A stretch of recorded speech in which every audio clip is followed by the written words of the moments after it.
안녕하세요. 방춘입니다. 계속해서 하고 있죠. 세 강을 연속으로 하니까 한 강 더 남았는데 빨리 최대한 빨리 끝낼게요. 한 10분 안으로 20분. 토지수용 필수시청에서 605강이죠. 선화지의 평가, 그 다음에 권리의 목적이 되고 있는 토지의 평가, 이것은 뭐 지상권 그런 걸 얘기하는 거예요. 무허가 건축물 등의 부지의 평가, 그 다음에 불법 형질 변경 토지의 평가, 이렇게 좀 나누는데 이번에 9편이거든요. 요것도 좀 상당히 굉장히 좀 중요한 내용이에요. 토지 수용에 있어서는. 그러니까 한번 좀 교재를 보면서 빠르게 진행해 볼게요. 뭐 웬만한 것들은 저번 시간에 이제 요 유튜브에 나와 있는 유튜브에서 설명을 다 드렸던 거예요. 그러니까 동영상 보시면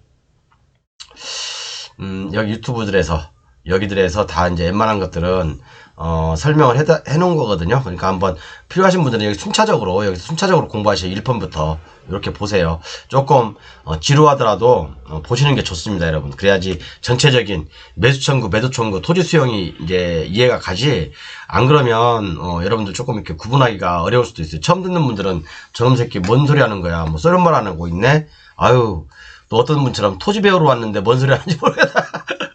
그런 얘기도 할 수 있고. 그러니까 순차적으로 들으세요. 자, 그러면 보겠습니다.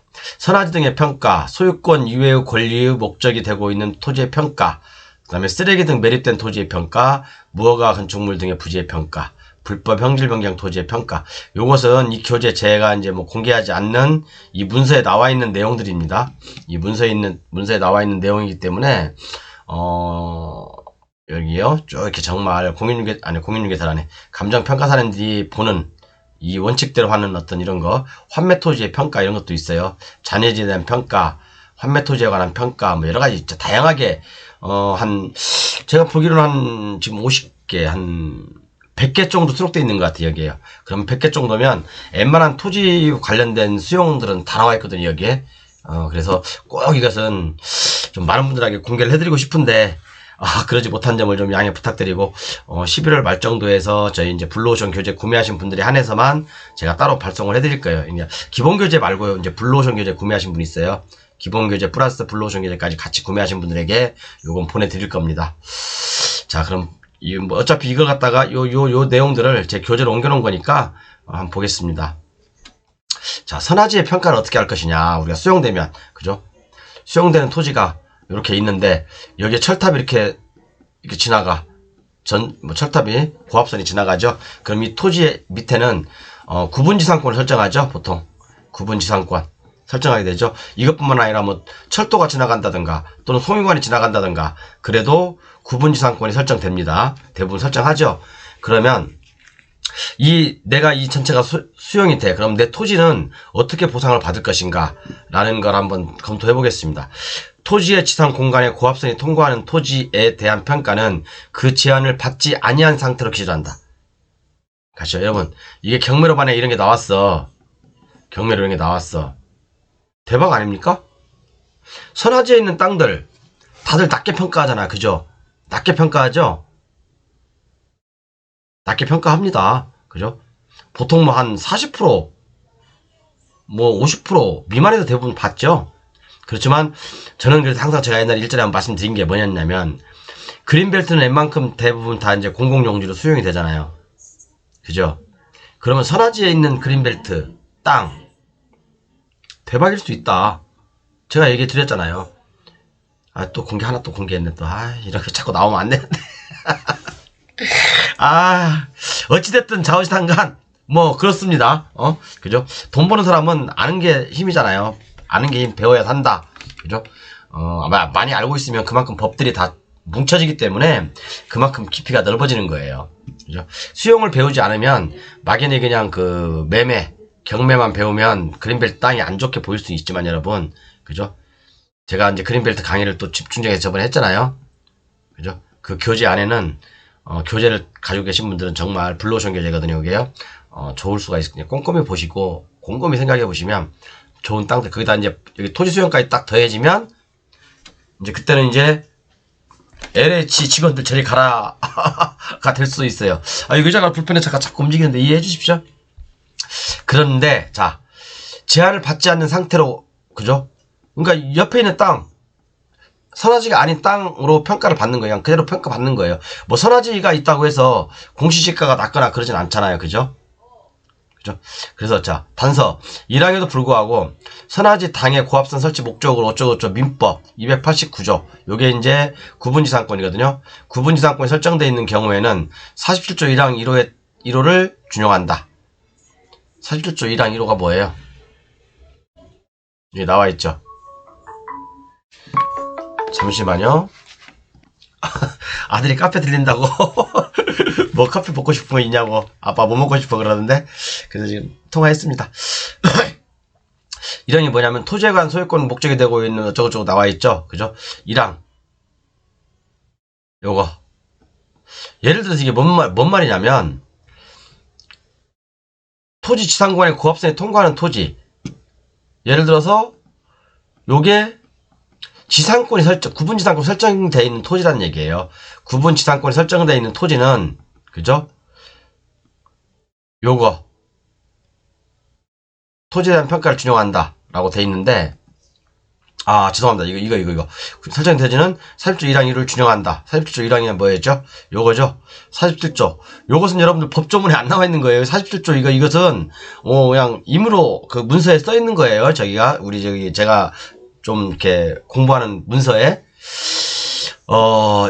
요거 평가 가격은 당해 토지의 나지상경 평가 가격에서 당해 토지에 관한 소유권 유해 권리에 대한 평가 가격 이게 뭘까요, 여러분? 그러면 뭘까요? 치료를 받았으면 치료 금액을 뺄 수 있고 그런 내용이죠, 그죠? 그러니까 구분지상권이 설정되어 있는 선화지 또는 송유관 아니면 도시철도 그런 용지들은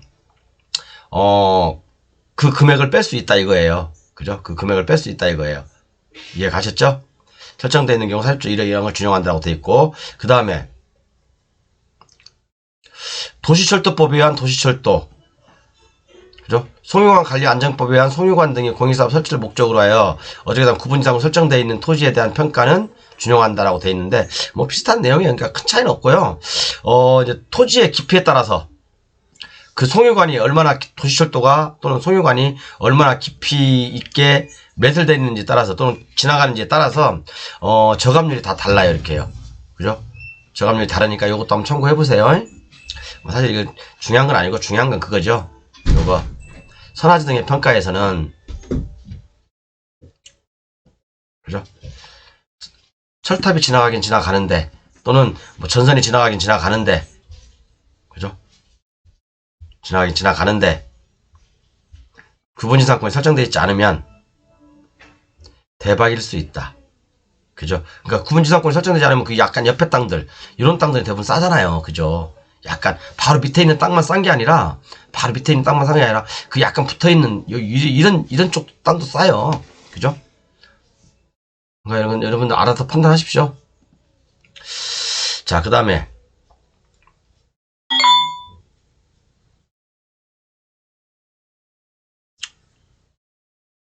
뭐 아까 말씀드렸지만 요거예요. 소유권 이외의 권리의 목적이 되고 있는 토지의 평가. 그래서 뭐 아까도 얘기했지만 구분지상권 같은 거, 구분지상권 그런 것들. 그 다음에 지상권 그런 것들이 되겠죠. 법정지상권 그런 것들이 되겠죠. 그런 것들은 해당 토지에 관한 권리 평가 금액을 뺀다. 이건 저번 시간에 법정지상 그러니까 토지는 A, 건물은 B 여기서 설명드렸고요. 그래서 토지에 관한 소유권 유해의 권리를 따로 평가 의뢰하지 아니한 경우에는 토지의 일반적인 평가 기준에 따른다. 그러니까 토지 가치에 따라서 평가한다 이거예요. 그죠? 그러니까 좀 이렇게 여기 구분지상권 설정돼 있는 어쩌고 막 따지면 이제 그건 또 감가하는 요인이 되겠죠. 자, 이제 중요한 거 다음에 이제 무허가 건물의 부지 평가. 그러니까 무허가 부지든 불법 형질 변경된 토지 부지든 약간 이게 좀 차이가 있어요. 무허가 건물 부지잖아요. 부지 토지예요 이거 여러분. 제가 지금 토지 수용을 얘기하고 있는 거지 건물을 얘기하고 있는 거 아니에요. 그죠? 자, 한번 볼게요. 이게 또 좀 저번 시간에 한번 허가를 받거나 신고를 하고 건축을 해야 하는 건축물을 원래는 허가를 받고 신고를 해야 건축 허가가 가능하지만 허가를 받지 아니하거나 신고를 하지 아니하고 건축한 건축물인 것을 명시하여 평가 의뢰한 경우에 무허가 건축물 등의 부지에 대한 평가는 어쩌고저쩌고 돼 있죠. 당해 토지에 무허가 건축물 등이 건축될 당시의 이용 상황을 상정하여 평가한다. 그러니까 웬만하면 무허가 건축물 이런 거 하지 마십시오. 근데 여러분 이런 경우도 있어요. 그리고 또 이제 이게 연도별로 다릅니다. 연도별로. 그죠? 연도별로 다르 1989년 1월 24일인지, 이거 사실은 이런 거 저도 연도 못 외워요. 만약에 이제 이런 것들이 딱, 수용 예정지에 건축물이 있다. 근데 등기도 없다. 그러면 저도 이제 이런 걸 참고하죠. 저 연도 다 안 외웁니다. 솔직히 이런 거 연도까지 외우려면 저 머리 아프니까 저 연도 못 외워요. 숫자 되게 약합니다. 시행 당시 무허가 건축물 등이 부지에 대한 평가는 가격 시점 당시의 현실적인 이용 상황을 기준으로 한다. 그러니까 뭐예요? 1989년 1월 24일 이전에 건물이 있었다면 거의 지목을 대수준으로 평가한다는 거잖아요. 그죠? 그래서 여기 이제 24조 시행규칙이죠. 토지부상법 시행규칙에 보면도 건축물 용도 당시 토지의 형질 변경 당시, 그죠? 무허가 건축물은 토지 형질 변경 당시를 상정하여 감정을 하지만 1989년 1월 24일 이전에는 뭐라고요? 현실적인 이용 상황, 그러니까 거의 뭐 지목이 대로 평가하면 되는 거죠. 건축물이 있으면. 그죠? 이제 가셨죠? 그래서 이제 여기 1항의 단서가 있는데 1항의 단서는 대체 살림비를 납부했냐 아니면 농지 전용 부담금을 납부했냐 요 내용인데, 자 여기서 설명하려면 좀 긴데 제가 설명을 해드릴게요. 여러분 조금 최대한 간략하게 설명해 드릴게요. 여기서 대박이 나온다니까요. 여기서 이런 데서. 왜? 제 블루오션 계좌에 보면 불법, 무허가, 미등기 이런 건물이 있다겠죠. 이런 것들이 다 불법, 무허가, 미등기 건물이 아니다. 연도별로 지은 건물들이 있죠. 그리고 연도별로 지은 건물도 있고 또 면적의 차이도 있죠. 면적의 차이, 연도별 차이 있죠. 그러면 지금 현재 등기가 없다고 해서 다 무허가, 미등기, 불법 건축물이냐? 아니라고 제가 말씀드렸죠. 지목 변경은 신청주의다. 그죠? 이때 당시에는 합법적으로 지었지만 등기를 안 할 수도 있었고, 그죠? 사후신고 건축물도 있었고, 그죠? 사후신고 건축물 있었어요. 지금까지 신고 안 한 것도 있을 수 있어요. 많아요. 이런 경우 경매 많이 나온다고 제가 말씀드렸잖아요. 그래서 블루오션 규제에 실어놨고, 그죠? 그런데 만약에 이 건축물에다가 여기다가 건축물을 지으려면 농지 전용 분담금, 산지 전용 부담금을 내야 되겠죠. 당연히 이때는 냈어야 돼요.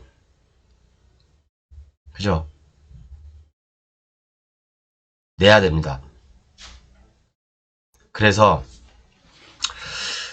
요렇게 예를 들어 농지유예 또는 임야유예 일정 연도, 그건 제가 말씀 안 드리겠습니다. 제 블루오션에 나와 있어요. 블루오션 참고하십시오. 일정 연도 이전에 지어졌던 건물이고 일정 면적이 맞다면 다 합법이다. 설령 지목 변경이 되어 있지 않다 하더라도, 그죠? 그걸 내가 소명하면 되는 거잖아요. 그죠? 그러면 미등기, 무허가 건물이라 하더라도 등기는 되어 있지 않다 하더라도 지목을 대로 보상받을 수 있다. 이해 가시죠? 네, 이해 가실 겁니다. 뭐 블루오션 계좌 한번 꼼꼼히 보세요. 연도별로 표가 있으니까요. 그래서 이런 내용이고, 그래서 이제 이런 것들은 1989년, 요것도 중요한 날짜입니다. 1989년 1월 24일 이전에. 잠깐만요. 아들이 지금 커피 사왔나 봅니다. 네, 이렇게 보시면 되고요. 커피 사와가지고 커피 한잔 마시고 있습니다. 제 아들내미가 사온 건데. 그 다음에 불법 형질된 토지의 평가해서 이제 불법으로 허가를 받지 아니하고 신고를 하지 아니하고 형질 변경된 토지는 그저 불법 형질 변경 여부에 불구하고 가격 시점 당시에 현실적인 이용 상황을 기준으로 한다. 그죠? 불법 형질 변경 여부에도 불구하고 가격 시점 당시에 한다. 그런데 이게 불법 형질 변경 토지는 형질 변경 될 당시 이용 상황을 상정하여 평가한다. 이게 핵심이에요, 사실은요. 이게 핵심이고, 아까 이것은 뭐냐면 단서조항이에요, 단서조항. 1995년 1월 7일, 1월 7일. 그 다음에 또 하나가 나와 있는데, 연도가. 네, 요것은, 어쩌고저쩌고 나와 있는데, 이제 뭐 이것은 거의 뭐, 의뢰자의 기준에 따른다. 그런 내용인데, 1995년 1월 7일 이전인지, 1997년 1월 7일 이후인지, 그것만 보시면 돼요. 그러니까 아까 같은 경우는, 무허가 건축물 부지잖아요. 요것은 이제 무허가 건축물 부지거든요. 근데 요것은 형질 변경된 부지. 그래서 뭐 잡종지가 될 수도 있고, 뭐 여러 가지가 될 수도 있죠. 그죠? 건축물이 없는 상태. 그죠? 그걸 판단하는 거예요. 쓰레기 매립된 토지의 평가인데, 뭐 이것은 사실은 뭐 중요하지 않고, 이제 쓰레기 치우는 비용을, 우리가 이제 부과할 수 있다. 그런 내용입니다. 그래서 이제 요거 사실은 불법 형질 변경된 토지 평가하고, 요것은 날짜가, 이게 연도가 중요해요. 1989년 1월 24일. 요 기준이 굉장히 중요한 날입니다. 제가 좀 크게 해서 강조를 좀 해놔야 되겠다. 요거하고, 요거, 1995년. 요 날짜가 중요합니다. 요 날짜가. 그러니까 꼭 참고하시고요. 또 하나 더 연도가 있었는데, 없네. 그걸 못 찾겠다. 어쨌든 이렇게 보시면 돼요. 그러니까 임야인 토지하고 농지인 토지하고 달라요. 농지하고 임야하고 농지. 예를 들어서 공부상 지목이 임야인데, 그죠? 공부상 지목이 임야인데 실질적으로 농지로 판단하여 평가하는 경우는 재량부 상관에도 불구하고 농지로 보고 평가할 수 있다 이거거든요. 그죠? 공부상 지목은 임야이지만 뭐 어쩌고저쩌고 나와 있어요. 이렇게요. 농지법 2조 및 같은 법 시행령 2조에 따른 농지로 판단하여 평가 의뢰하는 경우. 그러니까 사실상 농지라는 얘기죠. 그죠? 사실상 농지라는 얘기죠. 3년 이상 경작 어쩌고저쩌고 그런 거 있죠. 뭐 그런 것들이라고 한다면 농지로 평가할 수 있다. 농지하고 임야는 가격 차이가 많이 나죠. 그죠? 이제 그런 것도 있고 여러 가지 중요한 내용들이 많이 있는데 제가 일일이 다 설명 못 드린 점 이해 부탁드리겠습니다. 좀 강의를 좀 오래 3판 연속으로 하다 보니까 피곤하네요. 이제 다음에는 이제 마지막 강의를 해서 개발지형과 간의 토지평가, 개발지형과 우선 해제 대상 지역의 토지평가, 그 다음에 공법상 제한에 대한 구분, 그 다음에 공원구역 등의 안의 토지평가, 굉장히 중요한 내용인데 요건 다음 시간에 제가 한번 여러분들께 한번 설명드릴게요.